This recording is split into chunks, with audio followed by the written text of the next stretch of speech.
Good evening, Cherries fans, and welcome to this latest show here on Up the Cherries in all departments. So, of course, we are asking the question tonight of how do AFC Bournemouth turn this around? The future under Gary O'Neill, the booing of Lloyd Kelly at the Burnley game, and quite a lot more. What does Bill Foley do from here? Of course, we have been linked to players today as well, so it's going to be an interesting show.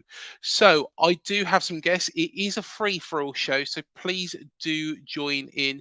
The link you need is on Twitter. It's also in the description on this video as well if you're watching from YouTube. So please do get involved.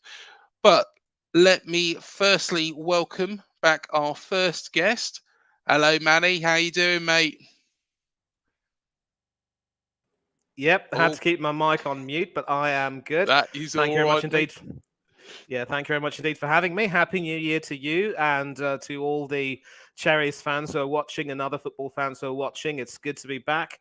And yeah, I've been good. And this is a really nice way to sort of come back onto the YouTube circle after a sort of a mini break following the World Cup, if you will. Yeah, definitely. And we wish it was on better. Well, we was talking about something a bit more positive, but it is what is.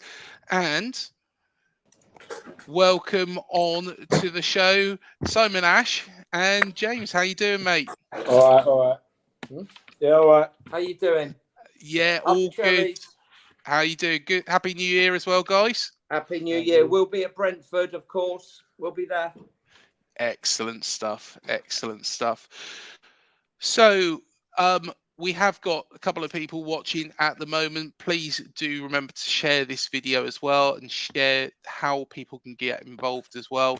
And hopefully we might have a special guest as well joining us very shortly. We do have one special guest that's just turned up. Hello, Mr. Harrison. How you doing? I'm very good, thanks. How you doing? Yeah, all good. You look a bit dapper tonight. That's it, mate. I've just got back from work. Excellent. Look at that. Look at that. Quite striking. Quite striking. Even without a tie, Sam, you do look the part. Really good. Thank you very much. So where do we start? Let's talk about the Burnley game. So, of course, 4-2 defeat in the Cup. Cup is probably not our priority this season. Let's be perfectly honest. It's probably not our priority. Staying up in the Premier League is number one, but it's not particularly very good. And it's more.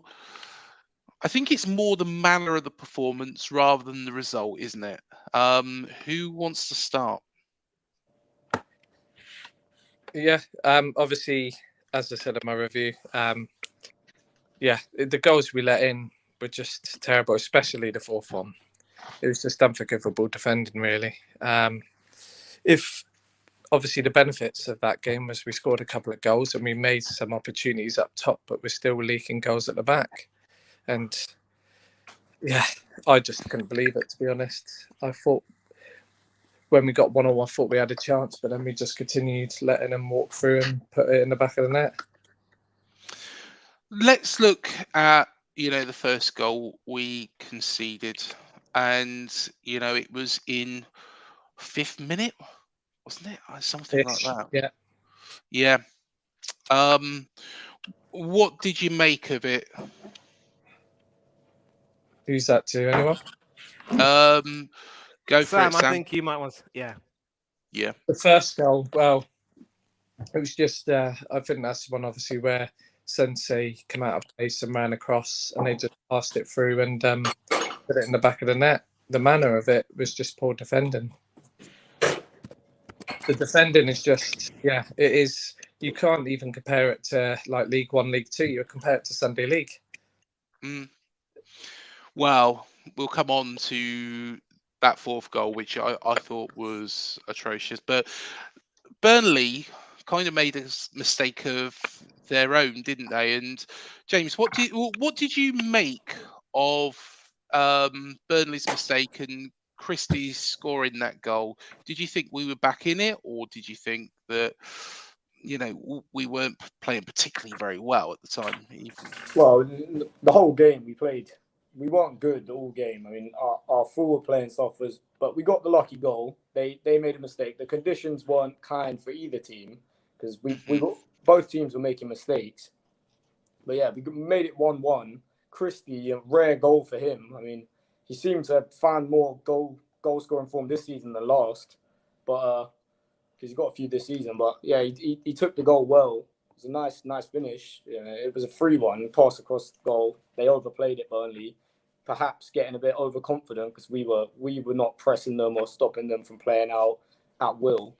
So they overplayed it. We got the free goal, and I thought, yeah, we're back in it, but more mistakes from us just let the game slip away. Yeah. That was basically it. Yeah, definitely. And let's just go through some of the comments here. Football Power Hour has said big up. Like the video already. Thank you so much for your support, Football Power Hour. Chris Hubble, good evening. How are you doing, mate? And Facebook user, I do apologise.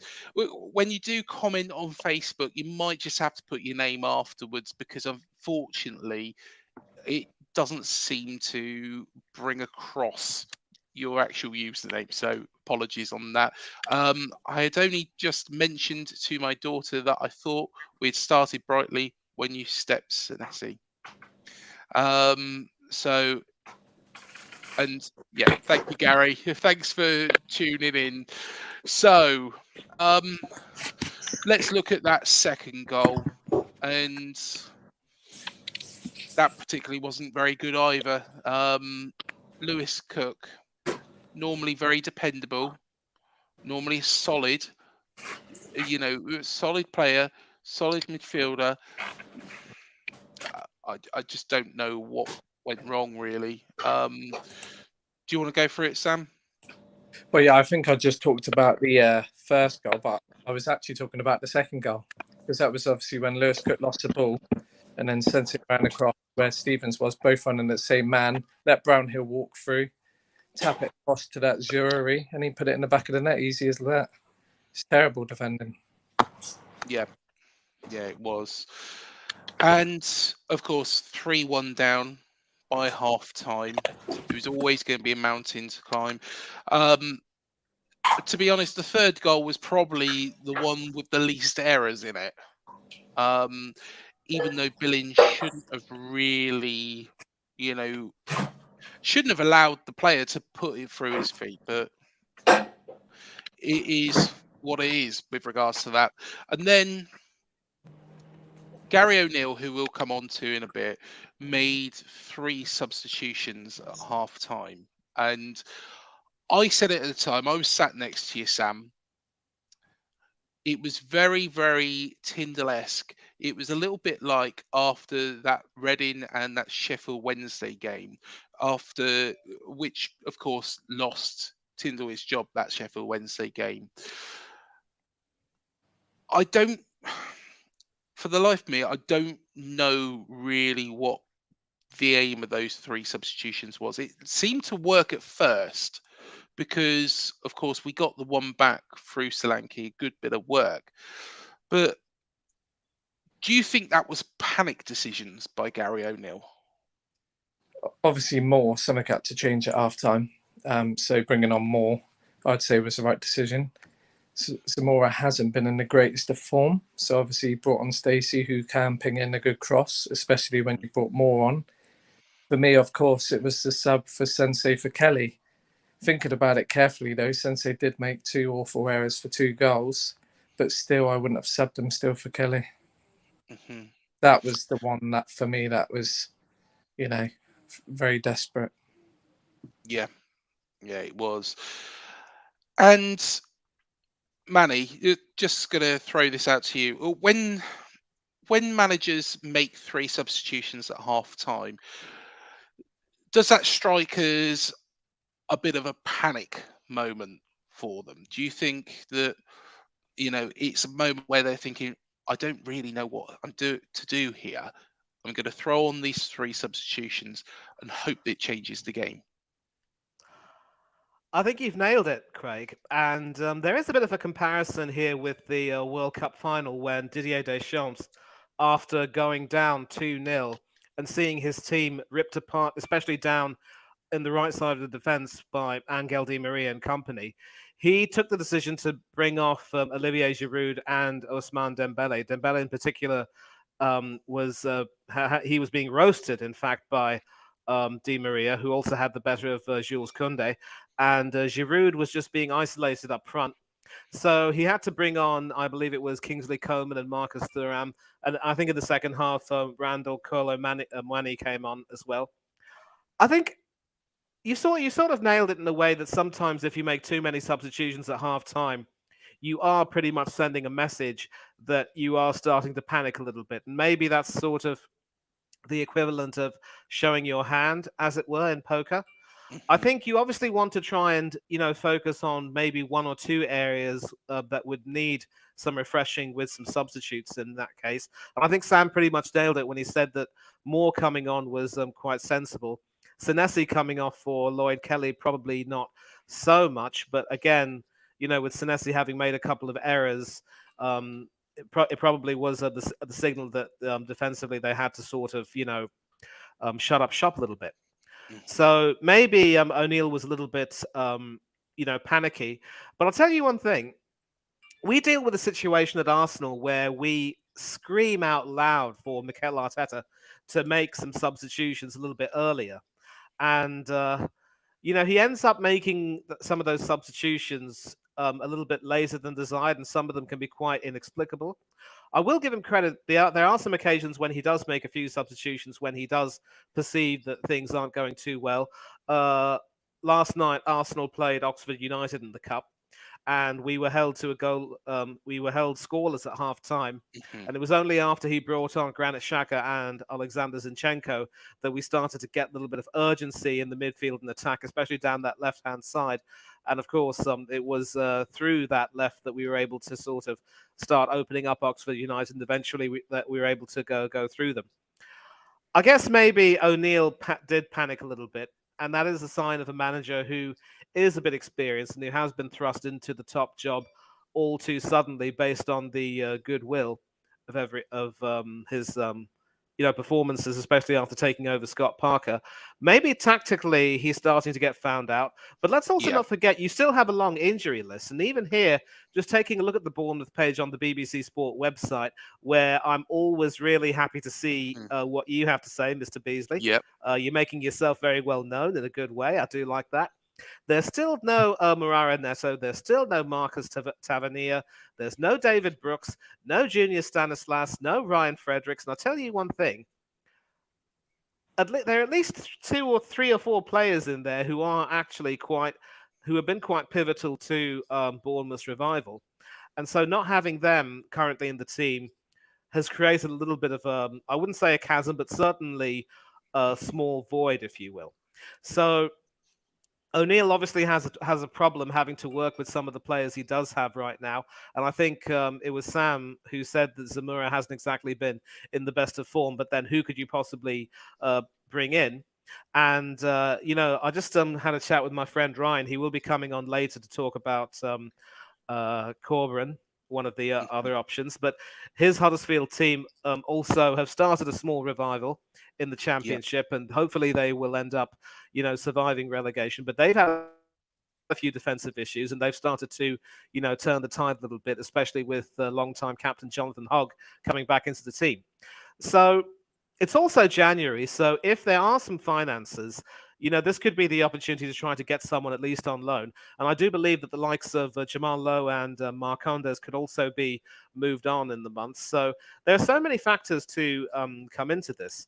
I just think that, for the spirit that is shown by Bournemouth and the fact that there are worse teams in the Premiership right now, I'm looking at Wolverhampton Wanderers. I'm looking at Everton, who were sinking sideways fast. Nottingham Forest, despite their mini revival, are still not quite out of the woods yet. And of course, Southampton, who have their new manager after the sacking of Hasenhüttl.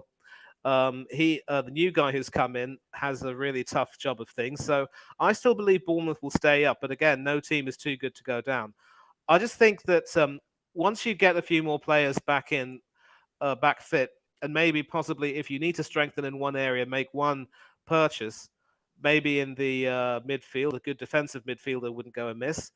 We could still see an upturn, and I just hope that there shouldn't be too much pressure on O'Neill, and certainly the booing of the club captain Kelly. Mm-hmm. I think sadly that's Yeah. almost uncalled for, and people like Lloyd Kelly, Chris Mepham, and even Adam Smith, I think, who is the longest-serving player you lot have. They've been so pivotal to Bournemouth's rise back into the Premiership, and to suddenly make them scapegoats is just people. I mean, people have short memories. It must be said. Mm-hmm. Yeah, completely agree. Looking at Lloyd Kelly and what he did on Saturday, and he wasn't particularly very good against Crystal Palace. I don't think, to be perfectly honest, he's had a very good game all season. But his pass out, and to be fair, I've seen 2 pictures, and he did look very isolated. Nobody had made any movement towards him. Nobody had given him any options.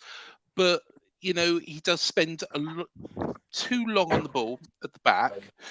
Also, and I don't know if this is because of lack of confidence, because he hasn't had much game time. His passing against Crystal Palace, that pass out was awful. We acknowledge that. But at the same time, nobody really helped him. It was mainly the run back that was the most concerning thing for me. And I was completely against the booing. And please, James, do get your dad about this, because I tell you what, he's really not happy about the booing of Lloyd Kelly, which I can understand completely. I pretty much agree with him, to be honest, because the booing was, even if your players playing terribly, I mean, you still got to support the lads. I mean, some Bournemouth fans talk about, the ones who were there against Burnley were talking about, they're entitled to boo or this and that, and I just think that's a joke. If you turn up to Dean Court to go and boo the Bournemouth players who have the badge on their chest, I mean, can you even really call yourself a fan? I mean, I wouldn't, I mean, yeah, that was just uncalled for. It didn't help in any way. I mean, there was no point for it. People still did it. Yeah. Let's compare ourselves against Leeds and what they did when they were 3-1 down. Those Leeds fans kept on cheering, kept on getting behind their players, and kept on supporting them. Let's put the thing in charge. I think personally, we need to, the booing of the players is just completely unacceptable. And what we should have been backing every single man. Yeah, and that makes it good. Don't you understand? So I think on that note, with regards to Lloyd Kelly, Sam, again, we were sat next door to each other. I was frustrated for a moment, wasn't I? Very frustrated for a moment. But here's another question. Should Gary O'Neill really be accommodating Lloyd Kelly when he's not performing to his max? I know he's the captain and everything, but if he's not in form, we need to have the other centre-backs in. At this time, if he's not performing to how he should be, he needs to be on the bench for now. We need to have people that have shown it, at the times before, when we were playing better, Sensei and Mepham was working.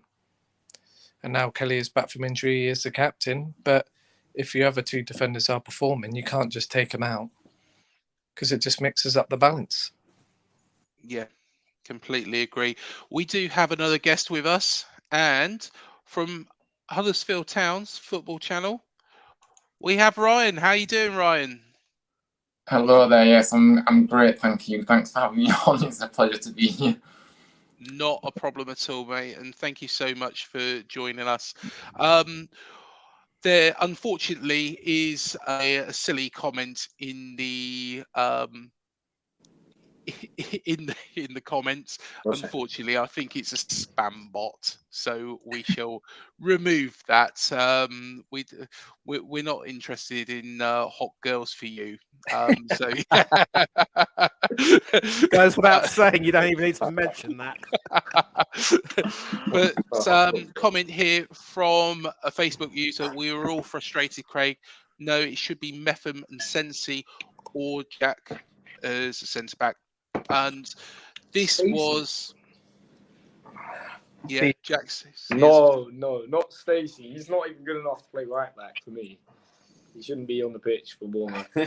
Jack Stacey, I know he's another one of them fan favourite kind of players, but for me, Stacey is not. He is not up to the job in the Premier League. Personally, I mean, people may disagree, but that's how I. For me, he's not good enough for us at this moment. Maybe if we went back down. No, fair enough, I think James. he's on about Jack Stevens. Oh, Stevens. Yeah, talking about Stacey. No. there we are. I know. I There's a like Stevens. confirmation. Stevens is a good player on his day. Yes, yeah. Stevens was good against Everton that day. He played excellently, but he wasn't so good against Burnley. Obviously, he got taken off, conceded 3 goals. I mean, he wasn't brilliant. Definitely prefer Kelly to Stevens myself. Well, the thing that I think we need to look at changing is because we seem to be accommodating Kelly regardless of, if he's performing well or not. I think what Gary O'Neill should do, and this is what Eddie Howe does very, very well, is look at Joe Linton at Newcastle. He'll take a player to one side and drop them and then revitalise that player and then put them back in. Whereas at the moment, playing Kelly when he's out of form, is not going to do any good for the player himself. Why we've got Jack on here today, why we've got Ryan on here today is to talk about, I've got Jack on the mind. We've been talking about Jack Stacey, Jack Stevens. I've renamed you Jack Ryan. But Ryan, we was drawing up a kind of list of if Bill Foley, and it's only Bill Foley that can make this decision. If Bill Foley does decide to change things and remove Gary O'Neill from his post, I did mention 2 names the other day, and that was Ronald Koeman, of course, former Barcelona, probably the last good manager that Everton have had. Also did a very good job further down the south coast with Southampton. Or Carlos Corberán. And of course, Ryan, he did very, very well at Huddersfield last season, getting you into the playoff final. Tell us a little bit more about Carlos, because I'm a big fan of his. I personally, when Gary O'Neill was in temporary charge, I did turn around and said, I like Gary. I, be happy if he gets the job, but at the same time, Carlos Corberán is a good one.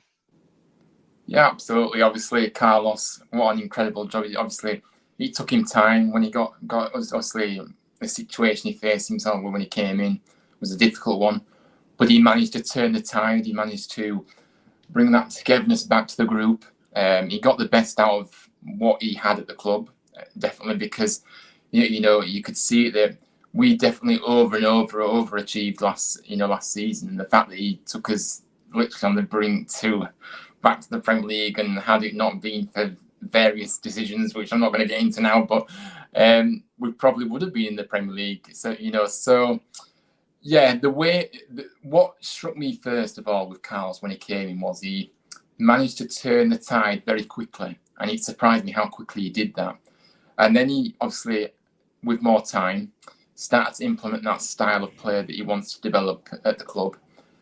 And it was a really effective way of playing. And, yeah, obviously we just got stronger and stronger with him. And of course, last season was just a joy. And like I say, obviously when he did leave, they were absolutely gutted, really, to be honest with you, because I felt like if he would have stayed on for this season, I feel like we could have continued what we kind of, obviously, okay, it ended in the most heartbreaking style in the playoff final, but I still feel like if he would have stayed with us, we would have been, I think we would have been up there again this season, because I go back to it, he's a manager that can get out, he can get the best out of the players he's got, no matter what the quality, because everyone buys into what he's trying to achieve, and he's a very ambitious manager that,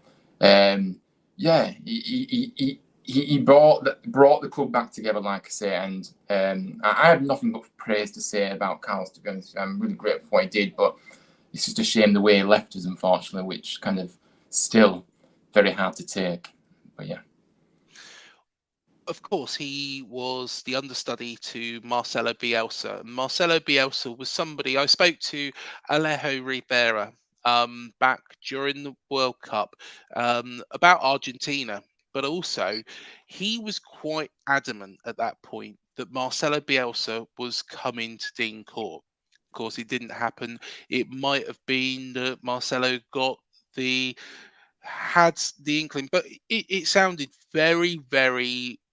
He was very confident that it was going to happen. So much so that we had a show planned with him ready for the announcement so he could give us the whole lowdown. How much of what Bielsa does did you see in Carlos Corberán at Huddersfield? Yeah, I could certainly see similarities, but I go back to it. I feel like he never wants to copy what Bielsa did. Obviously, he did work with him, but I feel like he just brought his own style completely to the table in terms of how he wants to play and things like that, even if there were slight similarities. But yeah, I think obviously he'll learn a lot under Bielsa, of course he would. And of course, you always learn off different managers, whoever you work with, of course. And that's a key part of it, isn't it? But I just think that over as time went on, I felt like we saw the Carlos Corberán way, tactically very good. You could see that he's learned a lot. He's learned a lot under Bielsa in terms of tactically, and of course has his own ideas as well to go with that. And yeah, so yeah, slightly, but I still feel like the overriding emotion for me is that he had his own style in the end, but he's just picked up key components and took it with him on this journey that he's been on. So, yeah. And this was one of the things that why I picked out Carlos Corberán over other managers, because he is a manager who reminds me a little bit like Eddie Howe. Probably he started from a higher point than Eddie Howe. He started, of course, as understudy of Marcelo Bielsa. Huddersfield gave him that chance, and he's took that. He's also done a very, very good job at West Brom, because I believe West Brom were 23rd in the league when I was looking at it. Yeah, they are just outside the playoffs in the Championship at the moment, and that is why I pinpointed Carlos Corberán, because he is a manager who, like Eddie, has got the best out of Joe Linton and has got players working together. He will be able to take those players, get that confidence back up, and be able to model those players into what he wants them to be. Before I do go on to the next question, hello Max, how you doing, mate? Yeah, good, you. Yeah, all good, all good. So, just coming back to you, Ryan. Of course, Eddie Howe has effectively pushed Ryan Fraser out of Newcastle. I think Fraser seems to have upset Eddie Howe again. It's not the first time. Look at what he did with us. And is Carlos Corberán, because he seems a very, very nice man, and he's somebody that I've spoken to. I've spoken to Carlos Corberán, and my view is he's a very, very nice man. but is he ruthless as well? Say, for example, if somebody's not pulling their weight or somebody's playing up in training, is he ruthless and will he say, there's the door? Yeah, I think he does have that ruthless edge. I think you do have to have that in management. Of course, he did. Obviously, I feel like he's kind of a character. Obviously, if players weren't performing, you wouldn't be scared to make that decision, of course. And so, yeah, I think he has got that very much ruthless edge to him. And yeah, he definitely does strike me as one of those ruthless managers that. Yeah, like I say, you have to be brutal in this game. You've got to make those big decisions correctly, and you've got to have that ruthlessness about you. So I think I can't see any. I'm not just being biased here, but I can't see any weaknesses in Carlos at all. And of course, there were a few doubts when he did come in. Obviously, not knowing much about him, but he did quickly turn my opinion around, and of course, started to realise how good he was. But yeah, I can't see any weaknesses about him. Obviously, he's still a new manager, so he didn't get carried away. But you can just tell his attention to detail, in the way in his tactics. It just really impressed me, really, to be honest with you. But yeah. Well, we lose one Harrison. Oh, the other Harrison is back. We've got the pair of them. There we are. How are you doing, Matt? All right, mate. Yeah, literally just popped on. Literally got 10 minutes and I've got to shoot. But I just thought I'd quickly show my face. Fair enough, mate. Fair enough. So let's. We've mentioned Carlos Corberán and how he compares to Eddie Howe and what he's done at Huddersfield, what he's done at West Brom. Let's just go on to Gary O'Neill, and we'll get the view of the whole room here.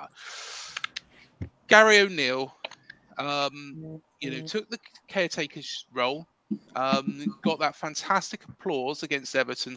I've been backing him from day one. Everybody has noticed that. I've been criticised, especially after the Newcastle and the Chelsea games. Personally, I think those two teams are, well, probably the big seven, you could probably call it now, part of the big seven. But is it time for Bill? And what do you think will be the least expectation for Bill Foley now moving forwards? When do you think he would pull the trigger? Go for it, James.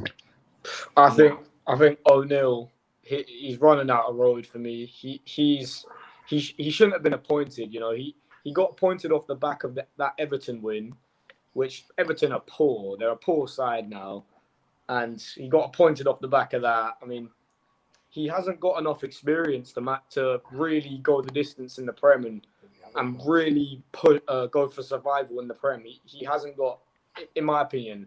I loved him when he came in, and I was there at Forest. That was his first win. I mean, he was brilliant, but the magic of that initial new manager bounce is gone now, and now he's just learning on the job, basically. And he's not a big enough name. He's not attracting transfers. I just don't think. I think if Foley was wise, he'd get rid of him, because we've been playing not well recently, badly recently. So yeah, I mean, for me, O'Neill is not the man. Yeah. No, fair enough. Fair enough. Just a quick shout out here. Amondi Juma of the Man United Agenda. I tell you what, lovely guy. Please, please, please do go and subscribe to his channel as well, because honestly, it's fantastic. I was on there the other week. Really knows his stuff about every team. So yeah, thank you so much for joining us, Amondi. And I'm sure we'll be getting you on for the Man United game later on this season. Hopefully we're still a Premier League side. Well, we will be a Premier League side, but hopefully we're not relegated by that point. Hopefully we're not going to get relegated at all. But Simon, how you doing, mate? How you doing? Yeah, all good, all good. So we've heard from your son about Gary O'Neill. You know what I'm like. I've been a big fan. I've I know you have. backed him, Followed you on Facebook. But go on, honest opinion, is he the right man for this job? Come on, we all know the answer to this. We really, he's a lovely man. He's had who, by the way, can I just backtrack a second? Nobody knows the answer. Who appointed him? Was it Max when he left? Did he appoint him and then told Bill that he was a good?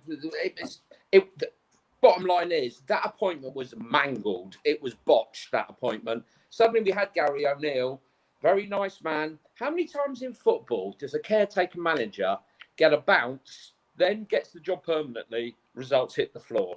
He's going to have to go, mate. I'm really sorry. We're at Brentford on Saturday. I don't fancy us. I don't know if you did. If you do, he's going to have to go. One name who's floating around, who I believe the club will bring in, I'll go that far, is Sean Dyche. I know he's not the Bournemouth way, but let's face it, we're in a relegation battle. We're in a tailspin. He'll come in, graft, no nonsense. I think they're going to. I think he's going to come in. I would go that far. Fair enough. And I did say to Andy Hodgson the other day, and I said about Dyche, would he do a good job here? And, he was quite confident that he would do. Matt,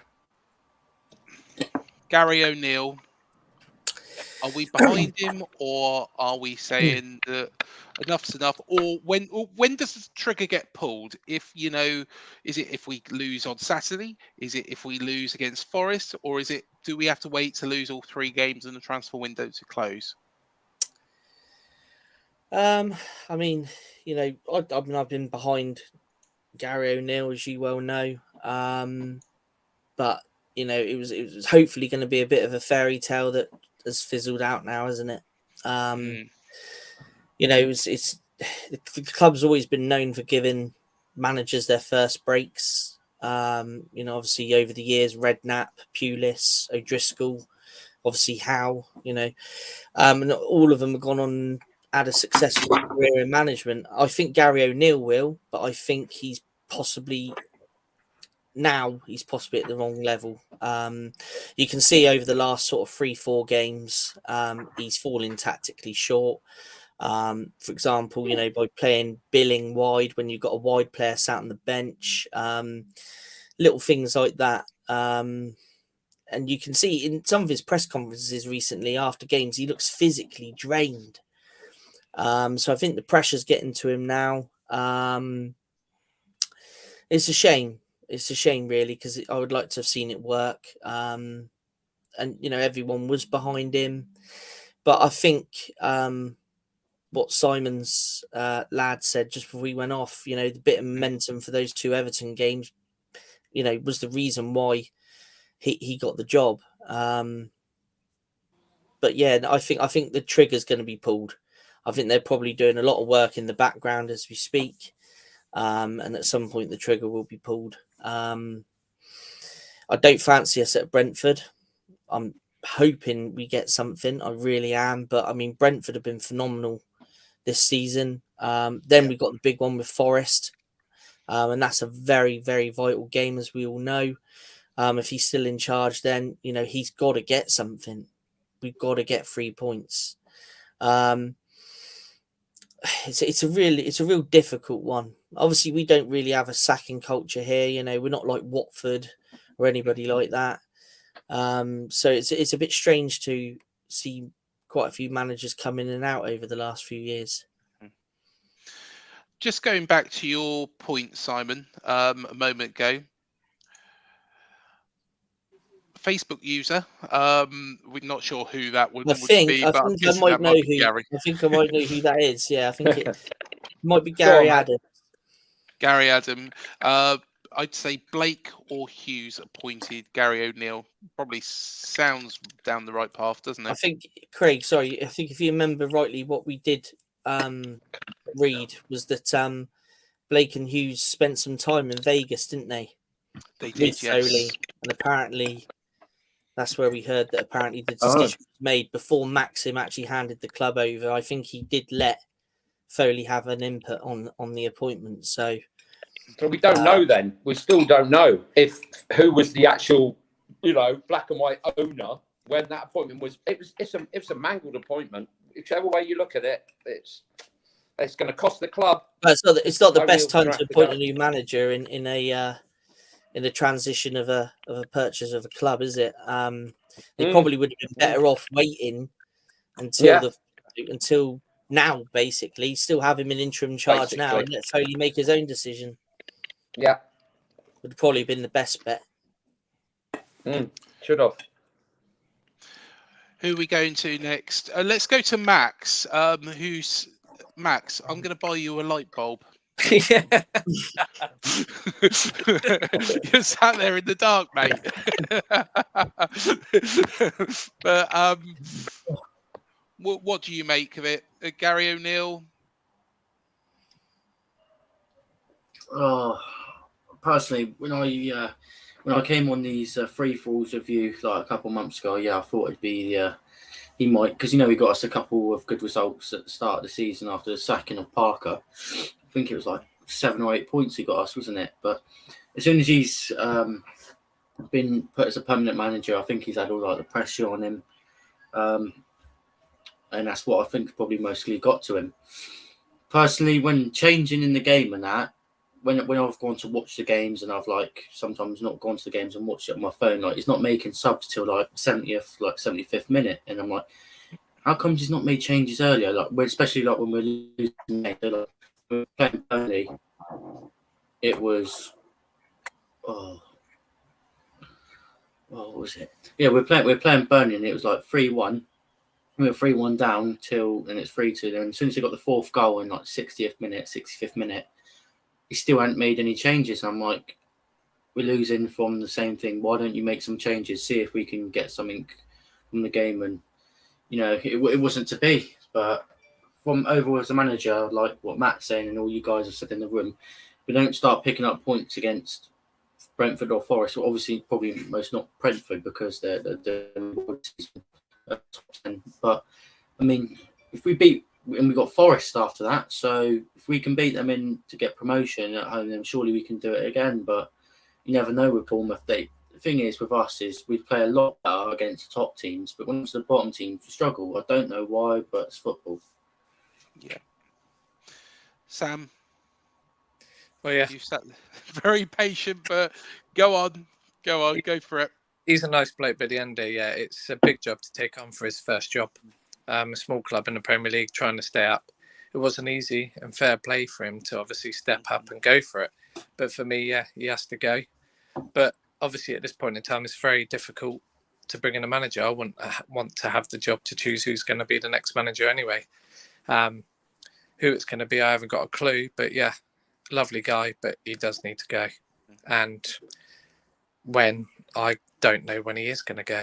It all depends on what they're doing. Hopefully they are in the back and looking to get a replacement in, but you never know in football. The one thing for me, though, is it is not a great time. Obviously, we're struggling for form, middle of the season, and yeah, we've just got to change it now. The longer it's left, the longer we dig ourselves into a hole. Yeah. And Manny, does Gary O'Neill need to go at this point? No, he doesn't, because I've said it earlier and I'll say it now.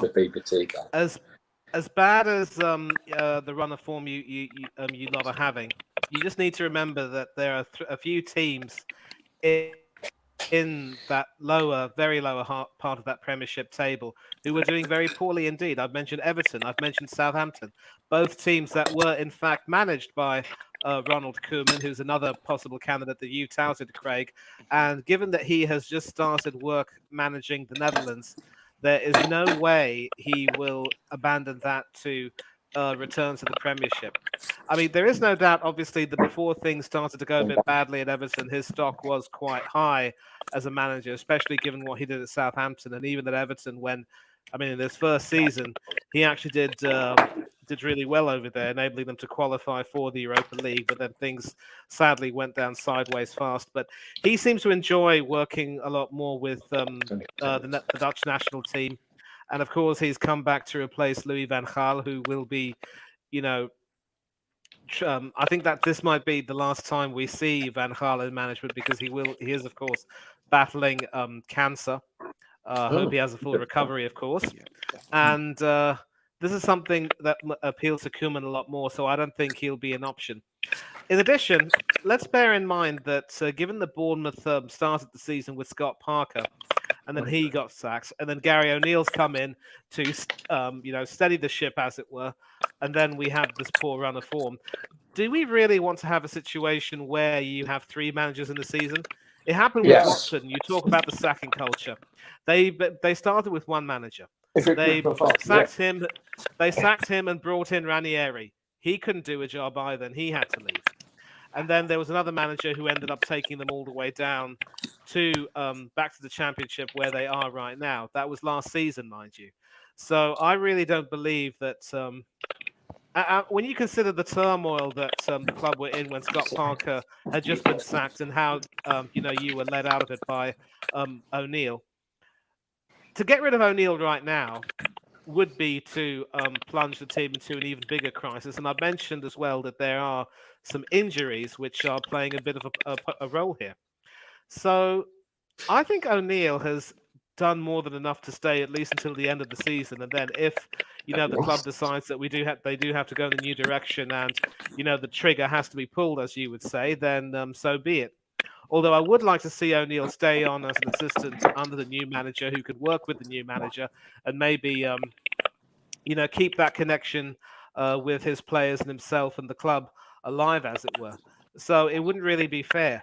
I think we spoke about Lloyd Kelly being booed. I think this might be the time when O'Neill will have to start being a little bit more ruthless, maybe, and start looking elsewhere in the squad to try and see who he can bring back in. And, of course, I brought Ryan in because he could talk about Corberan. Huddersfield, of course, have started a bit of a recovery right now with a couple of good wins in the league. And, they are, under their new manager, Mark Fotheringham, starting to climb up a little bit. And he was brought in to replace Simpson, who had been fired at the beginning of the season. So it wasn't going to be an easy, ride. But I think Ryan can testify that when you have that sort of a situation, sometimes you have to believe that there may be a bit of a process involved and things will start to fall into place. And of course, as I mentioned earlier, their longtime captain, Jonathan Hogg, coming back into the pictures helped them out. And I think, Ryan, you can now take over and really talk more about this. And maybe you can give your thoughts as to why what's happening with the Terriers might be, helpful for the situation that the Cherries are in right now. Yeah, absolutely. I think it is a similar situation. And of course, I think that the thing is with Gary O'Neill, I go back to it, I think that it was a strange appointment for me because he was very quick to, of course, appoint him as manager. And of course, he's going all wrong now for sure. It's a similar situation with us in terms of Fotheringham doesn't have much experience. We have seen moments, but I'm still not convinced about Fotheringham, admittedly, at Huddersfield. I still don't particularly like him as a person either. But anyway, going off top, but for me, it's a tricky. The thing is, if you're going to get rid of Gary O'Neill, you're going to have to do it soon because you can't afford to be waiting a few more games because the time's not on the side at the moment. You've got to be getting those results and picking up those points. And the longer you leave it, the more difficult it'll become. And yeah, it's just no good. So I just think, personally, I think that Gary O'Neill has to leave, in my opinion, and because I go back to it, tactically, if you're not ruthless in this business, you're not going to get anywhere. And of course, you need to be making those big decisions. And I just think he's been given this job far too easily for my liking. I think he's really struggling, as you can see at the moment. But it's what you've got to learn your craft. You cannot, you cannot afford to be going into a job like this and not having much experience behind you in terms of management. And so, yeah, I think it's time to get somebody new in. And I don't particularly have any joy of saying that, of course, because it's never nice to see a manager lose the job. And but I think we just have to bite the bullet here and be ruthless about this decision and get somebody in with experience in this league and, potentially, improve results. Because you still, even though it does look very uncertain at the moment, you're still in it. If you would have said that you'd be out of the relegation zone at this point of the season, I think you would have taken it. Let's be honest here. Yeah. And of course, it is about just staying up in that first season. If you finish just above the dotted line, that is good enough, And that is what it's all about in that first season. But yeah, that's it really. So James, welcome back.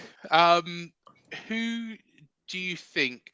Would you take Carlos Corberan, Ronald Koeman, or have you got another suggestion? Sean Dyche? Dyche, yeah. My dad was going on about Dyche.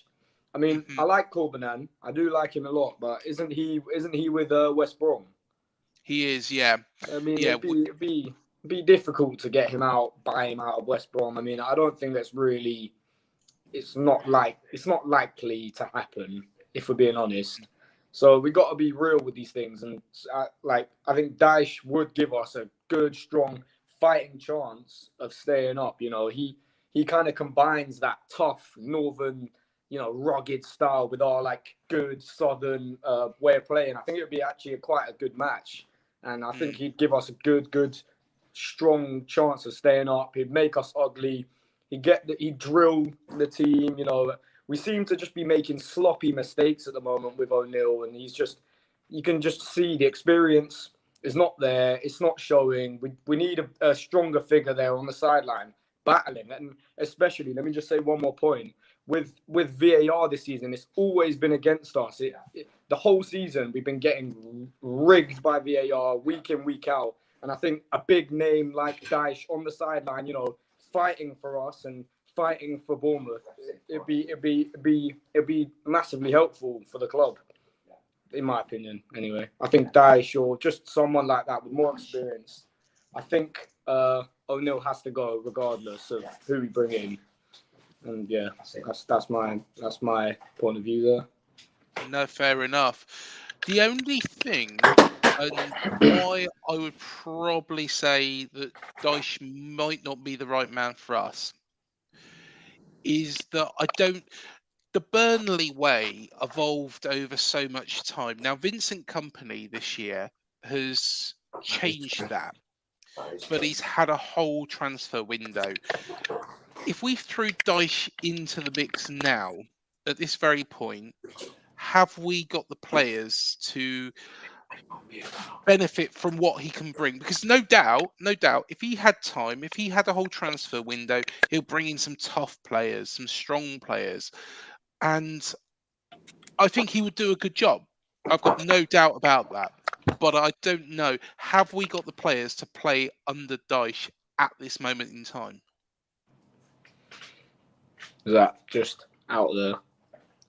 I mean, go for it, James. I think we do. I mean, we got Big Dom up front. I mean, he's a proven goal scorer. He can bang in goals. He's got about 4 or 5 this season already. We've got some good defenders. I know it's trendy to hate on Kelly, but for me, he's a brilliant player. I mean, he's an excellent player. We've got good defenders. Our midfield, I know everyone loves Cook, but he's been letting us down recently. And I think a few signings. We actually have got a very strong squad, and bringing Dyche, I mean, give ourselves every chance. I think with regards to Kelly, like you say, he was fantastic last season. I don't think he's played particularly very well this year, but I will say this, he's had so much time out injured, and I think very much like Billin is, he's a confidence player. His confidence slips, the performances slip. So fans booing him the other day is not going to help at all. But what do you make, Manny? Would you go Carlos Corberan style, or would you go Sean Dyche style, or have you got another name that you can throw into this mix? Craig, the big problem with bringing in someone like Dyche is that obviously, he is looked on as that person who could bring about some defensive steel. But let's bear in mind, when he was eventually sacked by Burnley, they were also going down sideways fast. I mean, maybe not necessarily sideways fast, but they were still in trouble. And eventually they did end up getting relegated themselves. And it would invariably mean that you would have to abandon the two strikers up front in Solanke and either Billing or Anthony for basically, sticking Kiefer Moore up front and having him be your target man, which isn't necessarily bad in that sense of the word. I just don't know if necessarily, the players would be willing to completely abandon that sort of a system, because there was a point of time, mind you, that when O'Neill ended up having two forwards and the team started scoring more goals, it was looking good. Everything was coming up roses and cherries, and you were earning points and you were climbing up the table. At one point, you were almost ready to get to the top half of the table. I seriously think that it's just a question of things going wrong. It's been one thing after another, so I really don't believe we should be necessarily too hasty to get rid of O'Neill. And I think, as I said, he has earned the right to stay until the end of the season. And as I've said, once you get some players back from injury, the squad will look a lot stronger. But hopefully, if you can buy some players as well, that would be good. If it means having to get another defender or so be it. And again, I remember Ryan talking in a few of his videos about how they've been able to make some good purchases. Matt Loughton from Burnley, ironically, has come into their team, and he could provide some options along with Ashley Barnes. And I think, has Knockout been signed already, Ryan? No, but it looks like it's very much in a very good moment. It looks like it's going to happen next few days, I think. So, yeah, another good signing, yeah. That's great. So I think really in this case, Bowley needs to try and talk about this with O'Neill and see where the squad can be strengthened, because it does seem to me that Lloyd Kelly is suffering from a crisis of confidence and will benefit from having some time away. And if that means making Adam Smith captain until the end of the season, I believe he was captain for an earlier part of the season, and he would do the job justice as the club's longest serving player, then that's fine. But certainly there needs to be a little bit of an injection of some steel into the defense and maybe into the midfield. And certainly, as in the midfield is where a lot of battles can be lost, in my opinion. I seriously think that O'Neill deserves some time. If, however, circumstances dictate that he can't be given that time and the trigger has to be pulled, I really don't see either Corberan or Koeman being brought in immediately, because they've just started their new gigs, and to suddenly consider them would be, it wouldn't be proper. And as for Dyche, well, it looks as though he could be the favourite only because he is for the moment out of work, and I wouldn't recommend Steve Bruce, who's just retired. He's been out of work for a reason, and I don't think, and he's not going to offer anything for Bournemouth in any way, shape, or form. He's done his dash. He's out. And to be honest, I seriously, at this particular point in time, can't think of anyone who would spring to mind as someone who could do a job. But I really do think that we shouldn't be too hasty to just get rid of O'Neill. Let him stay until the end of the season, and hopefully get some players in. We're in January. It's in the middle of a transfer window, for heaven's sake. Just look at some players who could be brought in at least on a loan deal or something, and see if the team could be strengthened further, and then take it from there. And obviously there will have to be a talk about the tactics, but maybe, O'Neill's been hamstrung by injuries, let's not forget. I seriously believe that he has earned some credit in the bank, and he should stay until the end of the season. I definitely do not see Bournemouth going down. No, I think you've got more about you than the likes of Everton and the likes of Southampton to be able to stay up. I know, as I've said, that no team is too good to go down, but I think Bournemouth will be fine. O'Neill will be fine, and if you have to part ways with him at the end of the season and thank him for the good job he's done, by all means do so. That's your prerogative. But right now, it'll just plunge the team into a little bit more chaos. And I don't even know if Sean Dyche coming in, I don't even know if that will necessarily happen, and I don't even think that will bring about anything, the kind of positive change that many fans would want. Can I add to that? Go on. Can I add to that? But I mean, you're saying O'Neill has enough credit in the bank to stay to the end of the season, which I mean I agree with. But at the end of the day, it's about the club. I mean, of course, Gary O'Neill he puts his heart and soul into Bournemouth, but at the end of the day, it's about the club and the success of the club, and not just one individual. And we have to put the club above everything else. And if that means sacking O'Neill to give ourselves a better chance, I think we're justified. I mean, maybe he does have enough credit in the bank. Who knows? But it is about the club at the end of the day. Anyway. I completely agree, mate. I completely agree. But the problem is, it will be risky to sack him and bring someone else in. And teams who end up having 3 managers in one season don't have a history of doing very well. Yeah. It's just the manner of some of the defeats recently, though. I mean, can you really see O'Neill turning it around? He's got little to no experience, and we're losing convincingly to teams around us like Palace. And even like when he didn't have the job, Southampton at home, we lost. That was a warning sign, which we should have taken. I think O'Neill. Who knows? In hindsight, we will know at the end of the day. Maybe. Well, what we'll do, Gary, is Gary has asked a question. We will come back to that at the end. For what it's worth, my view on all this is I think Gary O'Neill will get this Saturday. I think, if we perform a lot better and if we do get a result, I think, he will be kept on. I've had, and to be honest, it's been for quite some time now, dog's abuse, to be fair, with regards to my backing of Gary O'Neill, because I really like him. He's a lovely chap, but also, from seeing the inside and actually going to the ground and speaking to Gary over a table, to be fair, I have the confidence that he could turn it around.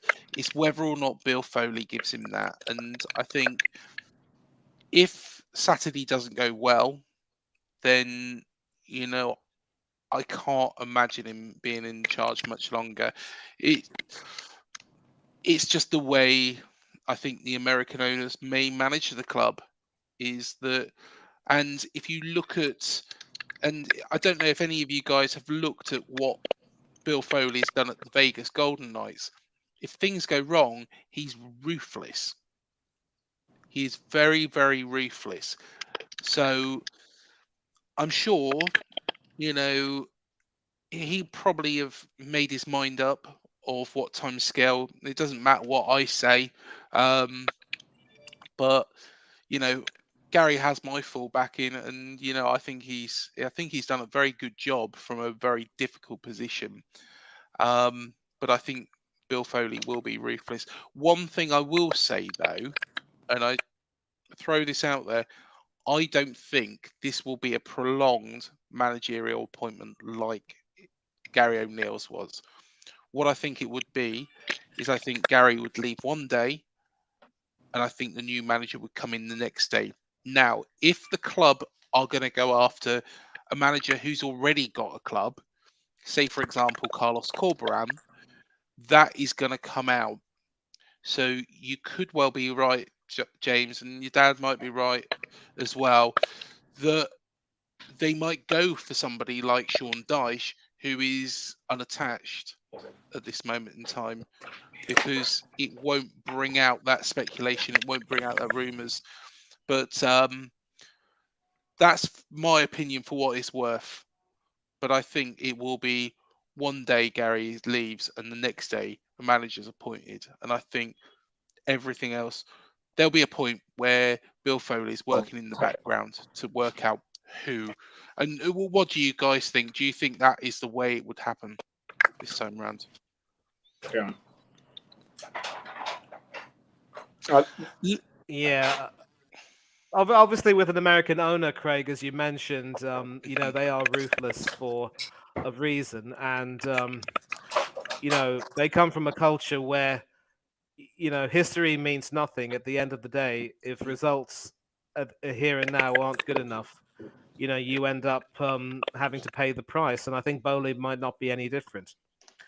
And I get that it's not a very good situation for Bowley to be in, because obviously when he bought the club, he obviously brought a lot of enthusiasm with him. And so he certainly got the fans thinking of some some happier days in the future with potential expansion. And so to have to deal with the way things are going on now, it's not very easy.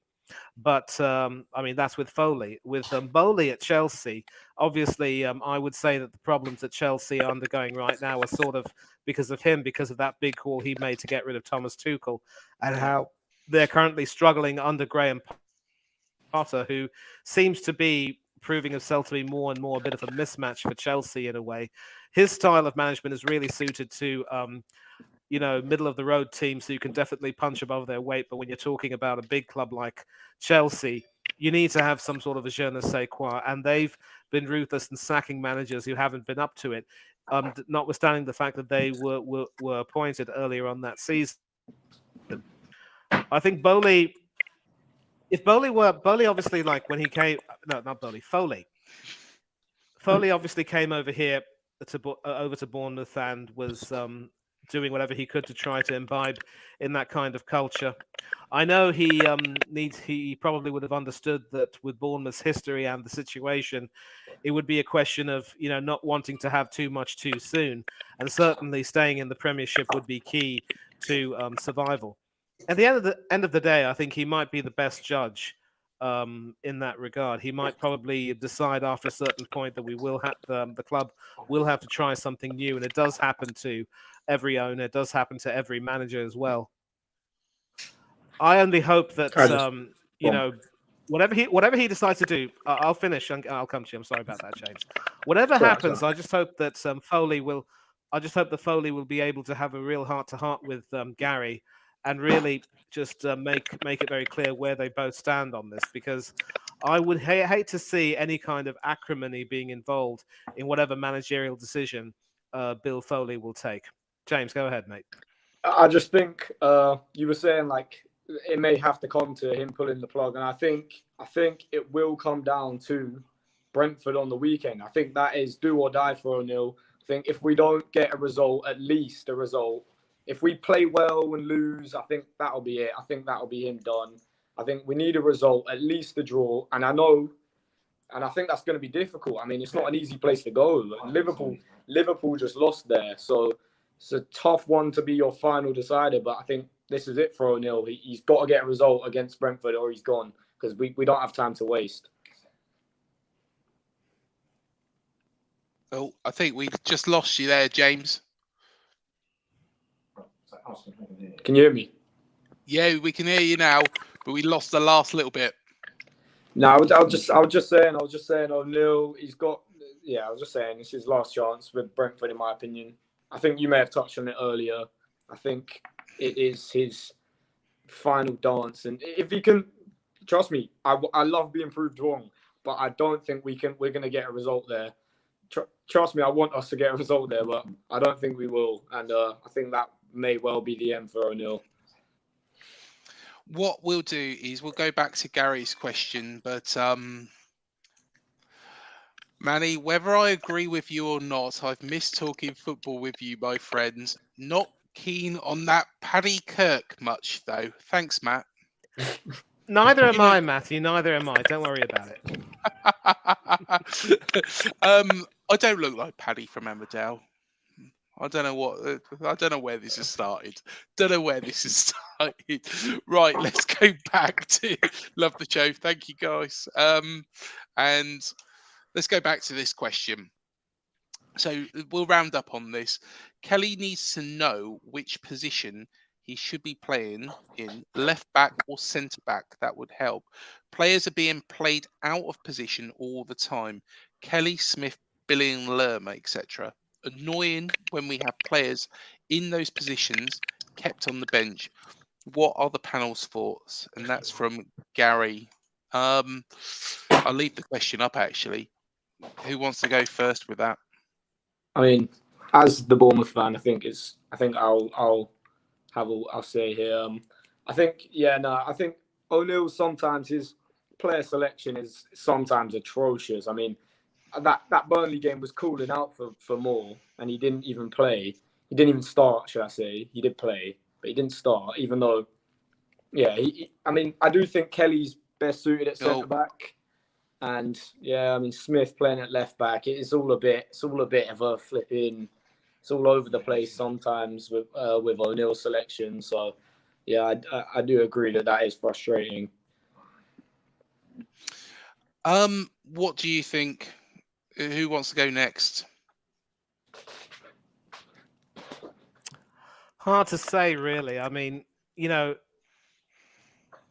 we've seen certain players being played out of position on many occasions before. I'm not too sure what.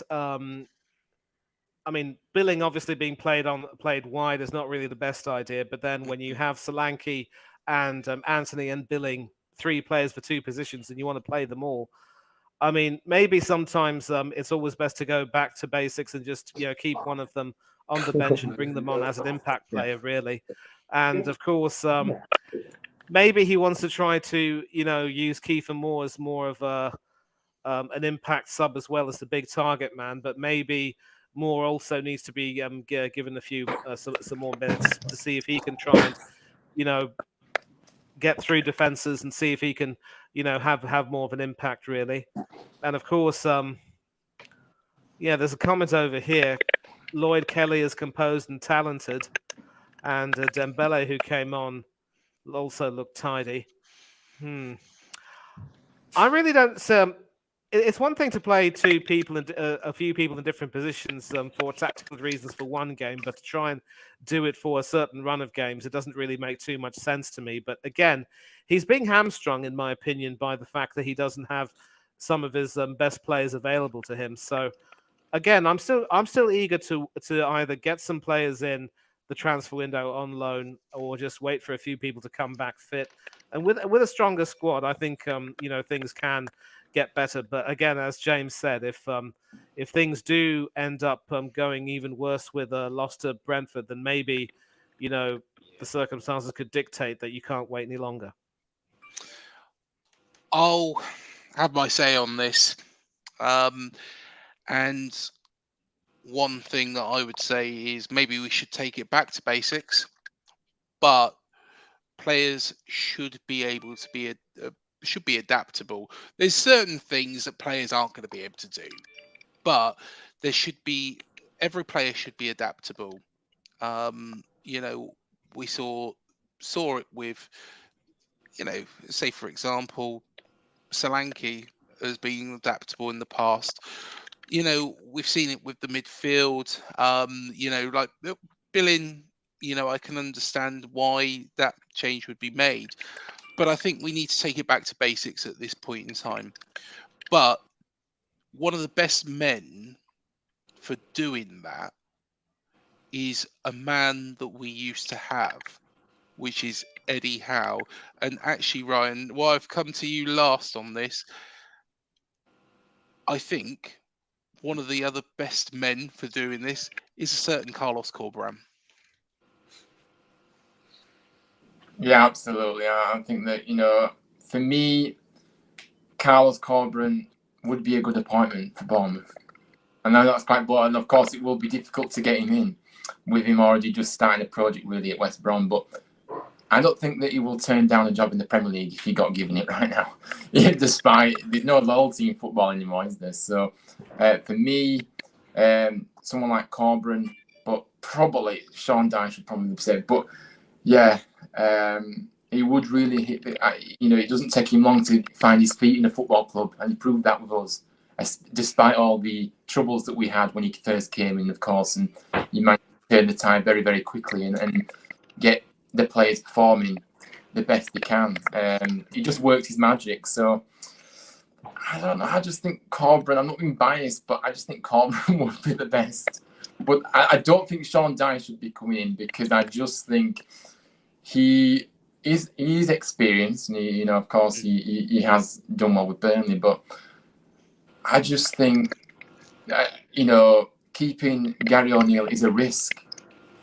And of course, it is a risk changing managers because it's not guaranteed to work. Of course, it's not. But I think it's a risk worth taking in terms of getting someone like Corberán, who, of course, has been proven in his short managerial career to do very well, obviously, at us. And then he's gone to West Brom and he's done the same again there, really, with more resources, of course.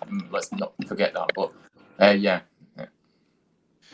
Well, what I'm doing at the moment, there was a comment as well that Matt's made there. We are in a dogfight. It's very true.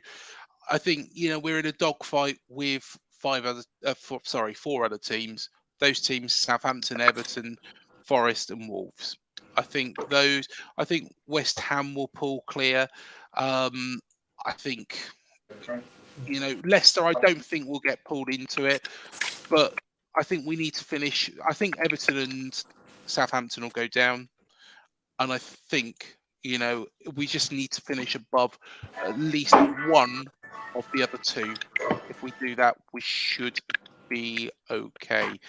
I'm just having a look, see how long Carlos Corberan's contract was at West Brom. It is a 2.5-year deal that he signed, and that was signed, I believe it was around October time, wasn't it?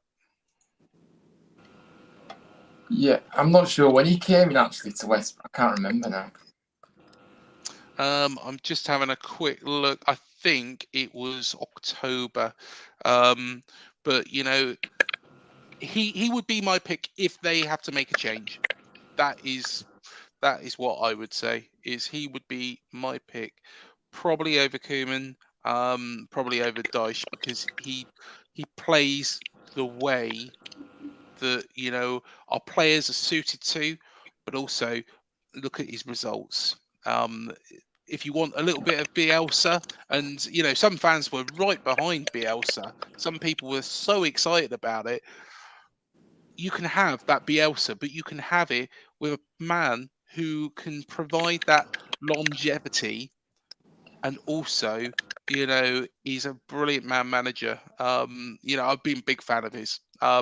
I think I've probably sold it to the owners, haven't I? If they're watching this, but yeah, if you get rid of Gary O'Neill, owners, basically, I've sold Carlos Corberan to you.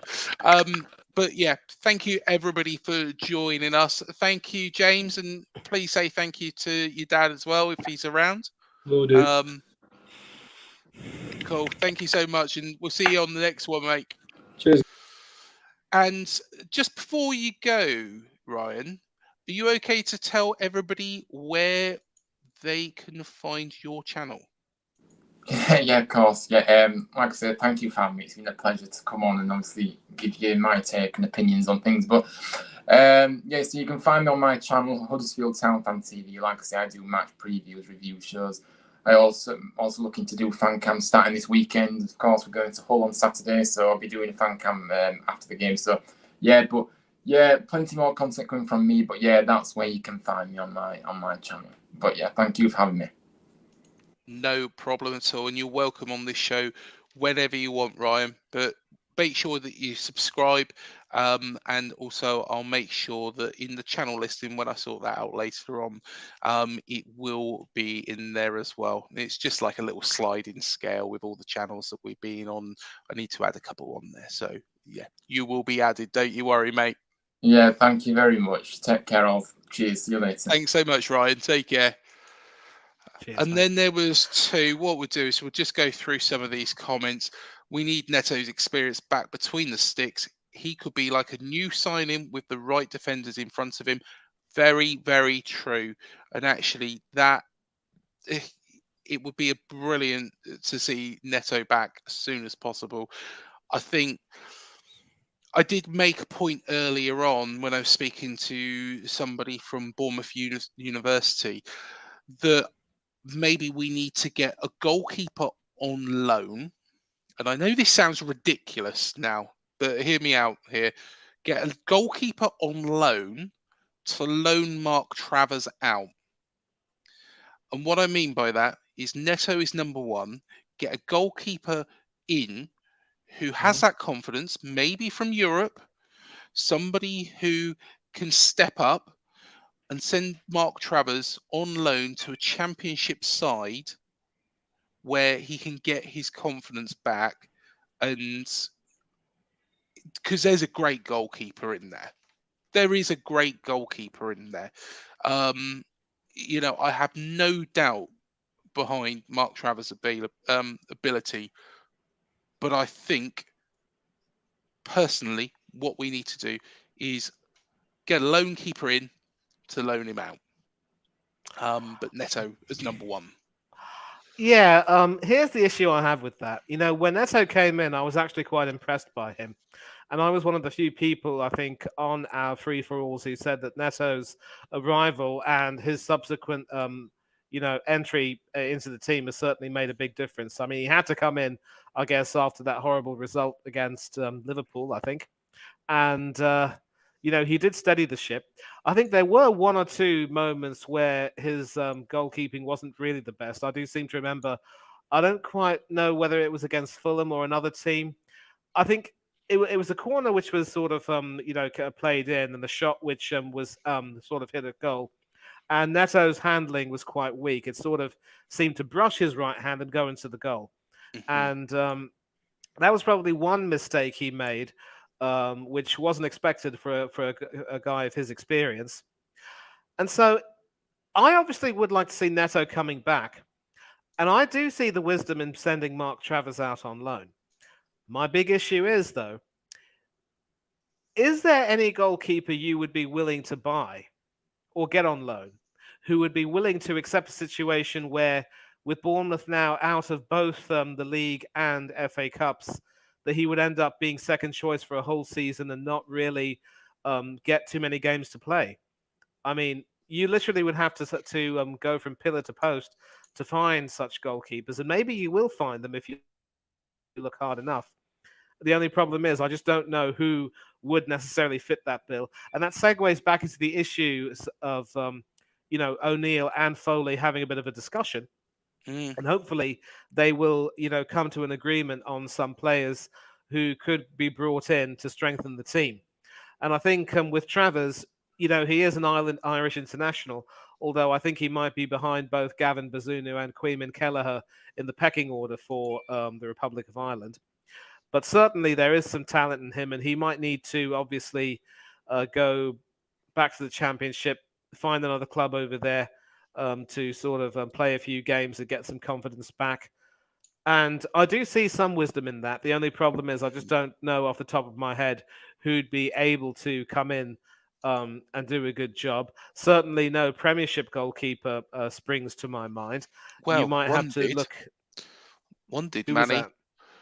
And Man United just signed him, Jack Butland. Jackie Butland. Yeah, it would have been a sensible backup goalkeeper to Neto. I like Butland. Butland. I mean, he's certainly not a very big name as such, but he is useful as, he was useful for Palace as a cup goalkeeper. And now that he's gone to United, he will obviously, play a role for them in their FA Cup and League Cup campaigns. I don't know if he would be cup tied in the in either of them. I'm not too sure, but that could be an option. But as you say, I mean, that's now out of the question. Again, it's a question of where can you possibly look, who could you possibly get. It's going to be very difficult, but again, it's a question of hunting high and low. I do agree with the idea of bringing Neto back or some other experienced goalkeeper who can, certainly lend some calmness to proceedings, because I think Travers is another player whose confidence was shot to pieces after Liverpool. And even after coming back and having an initial upturn, it seems to have fallen to pieces once again. And I'm not too sure that that's necessarily going to be that's going to be the best thing for him. No. I really can't see that happening. Maybe Scott Carson at Manchester City could come and do a job, but I just don't think Guardiola will be eager to let him leave very easily. So it's difficult. It's difficult, mate. It's really difficult. Definitely. But it's a good shout. Well, thank you again, Manny, for coming on the show. I'm sure that we will do a cherry picking very, very soon. So we will get back to that. Of course, World Cup, Christmas, it's all gone a little bit haywire. But we will find the time. But yeah, thank you again, mate. And mate. We'll Thank you. catch up very, very soon, mate. Definitely. It's a pleasure coming on. Whether it's a free-for-all or whether it's cherry picking, it's terrific to come over here. Really respectful discussions, respectful people, terrific company. Channels like this, Craig, with what you, Matt, and Sam are doing, are why. I mean, it makes it a lot more enjoyable at times, and I'm really, really happy to keep coming back.